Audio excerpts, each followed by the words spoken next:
bienvenue dans ce premier talk de l'EFJ. Aujourd'hui commence à Paris le sommet de l'OGP consacré à l'open data. Mais avant, l'EFJ en collaboration avec CFI organise pendant 2 jours les masterclass des open data. Aujourd'hui, nous allons recevoir donc des invités de cette masterclass. Nous avons Shaima, bonjour Shaima. Bonjour. Shaima. Et Omar, bonjour Omar. Bonjour. Mais avant ça, nous allons écouter rapidement Étienne Fiat, directeur général de CFI. Alors, je dirais que c'est plutôt le nouveau journaliste qui a un impact sur l'open data, dans la mesure où je ne crois pas que l'ancien journaliste, si on peut l'appeler ainsi, pourrait être un acteur important dans cette mécanique de la donnée ouverte.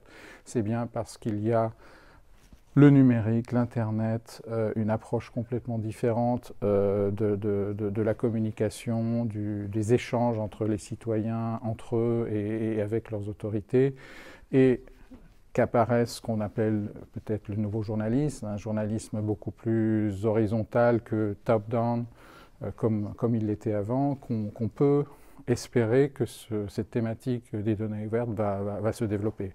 C'est évident que les journalistes ancienne manière avec lesquels on travaillait dans les pays du Sud, c'était des gens qui présentaient depuis le haut, et en général c'était même téléguidé depuis les palais présidentiels ou les ministères de la communication, des informations formatées pour le peuple. C'était pas du tout, c'était l'opposé extrême de la donnée ouverte. Donc, on peut dire que le nouveau journalisme va être un acteur important et je pense déterminant de cette révolution qui est le gouvernement ouvert. Merci Étienne d'avoir répondu à ces quelques questions. Alors on va commencer. Shaima, tout d'abord,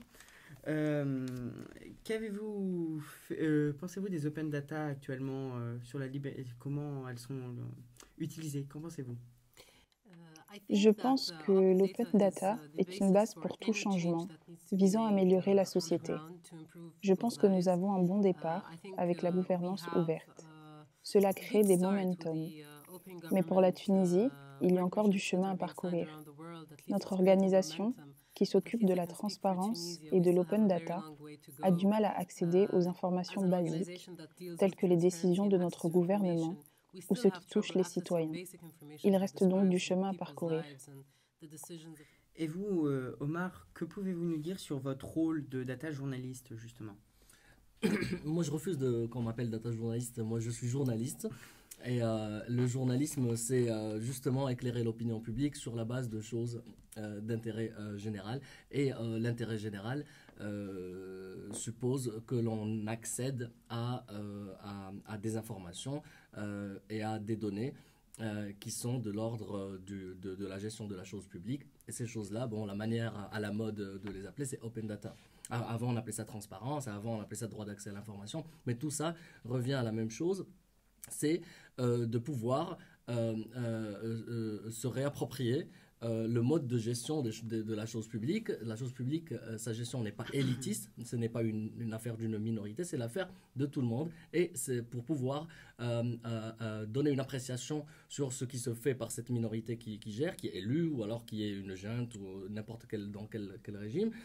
Il faut pouvoir savoir ce qui est en train de se passer. Bon, aujourd'hui, si les gens se plaisent à appeler ça open data, allons-y, c'est pas grave.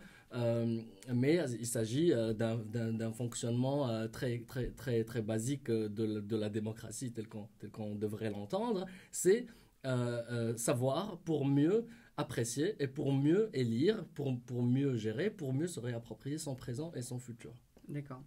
Et vous, Shaima, en Tunisie, comment s'opère justement l'exploitation des données gouvernementales?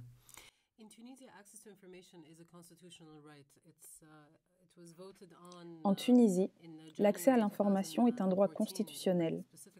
Ça a été voté en janvier 2014, spécifiquement dans l'article 32. Ce n'est que cette année qu'un framework légal qui organise l'accès à l'information a été mis en place, opérationnel en mars prochain.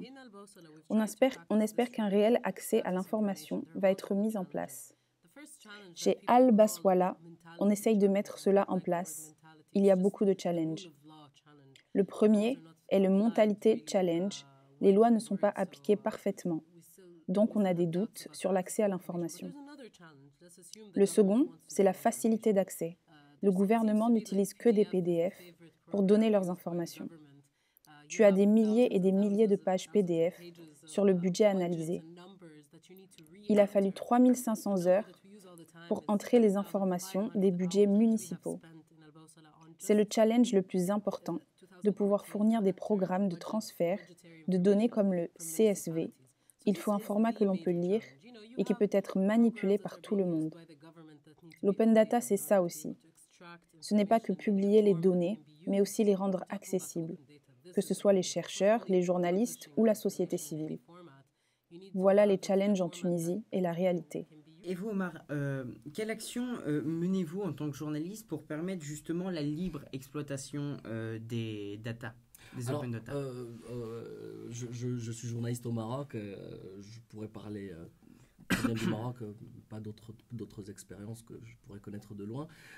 Au Maroc, l'accès à l'information n'est pas garanti et il n'y a pas de loi qui garantisse l'accès à l'information, ni en PDF, ni en CSV, ni en rien du tout. C'est un combat. Donc c'est un combat à la fois politique, vu que même dans le paysage politique, des partis politiques peuvent réclamer des choses pour mieux gérer, mais aussi les associations qui travaillent sur la transparence. Ça, c'est dans l'activisme. Et les journalistes, ils ont besoin d'informations chiffrées, etc., leur permettant de faire leur propre synthèse, leurs propres conclusions. Ça, on l'a pas.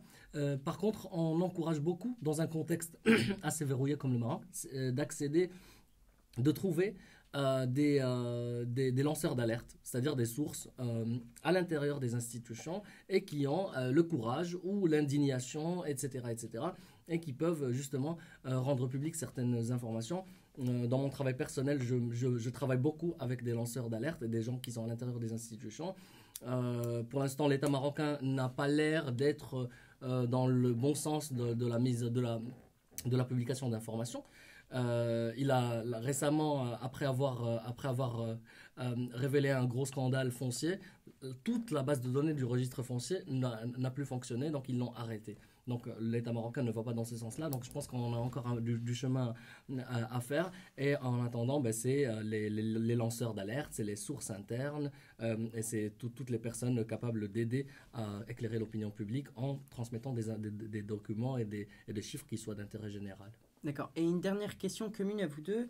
Comment les open data, vous êtes justement dans vos activités, vous Omar, dans votre activité de journaliste et également d'activiste, et vous Shaima, pour votre ONG, comment les open data vous aident? Notre ONG évalue les performances des institutions publiques. Les informations qu'ils publient et qui sont accessibles sont les bases pour réussir à les évaluer. Donc, si on n'a pas accès à ces informations qui sont faciles d'accès, cela peut être mal vu par les citoyens ou par nous, car on ne sait pas ce qui se passe. On souhaite que les citoyens soient capables d'influencer les décisions des politiciens, telles que les taxes ou les lois minimes, pour avoir une implication dans la vie politique. L'information est le seul moyen de savoir si on va dans la bonne direction ou non. Ok. Et vous, Omar? Oui. Alors, le fait que ces informations soient ouvertes, elles permettent d'abord d'avoir son propre point de vue. Et puis, c'est la base, c'est le socle de l'argumentaire que peut utiliser un journaliste dans son travail. Et c'est un argumentaire solide parce que il se base sur des informations qui sont chiffrées, qui sont assez relativement scientifiques. J'aimerais rappeler un petit exemple. Alors que toutes les institutions financières internationales disent que au Maroc, le seuil de pauvreté, enfin la population pauvre a augmenté, les chiffres officiels marocains disent que le coût, le mode de vie et le pouvoir d'achat a augmenté sur les 30 dernières années. Et bien évidemment, ils utilisent des méthodes de calcul basées sur les moyennes qui sont un peu biaisées et qui ne permettent pas d'apprécier généralement et très fidèlement la situation de la pauvreté au Maroc. Bien évidemment, eux, ils ont les chiffres sources. Nous, on ne les a pas. Donc, on ne peut pas les remanier pour avoir un travail plus objectif et dépassionné pour avoir des conclusions assez objectives. Ça c'est un exemple.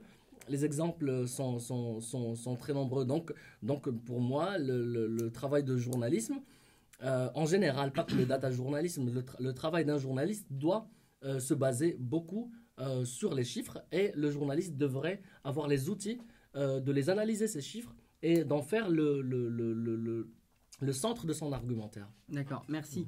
Merci Omar, on rappelle que vous êtes journaliste au Maroc, et merci Shaina, on rappelle que vous êtes la présidente, thanks, nous vous remercions, vous êtes, rappelons-le, présidente d'Al alors je vais avoir du mal à le prononcer. Al-Bawsala. Bawsala, effectivement. On vous remercie et on vous rappelle que cette semaine commence donc l'OGP, et à une prochaine fois dans un prochain talk, et comme dirait l'autre, à ciao, bonsoir.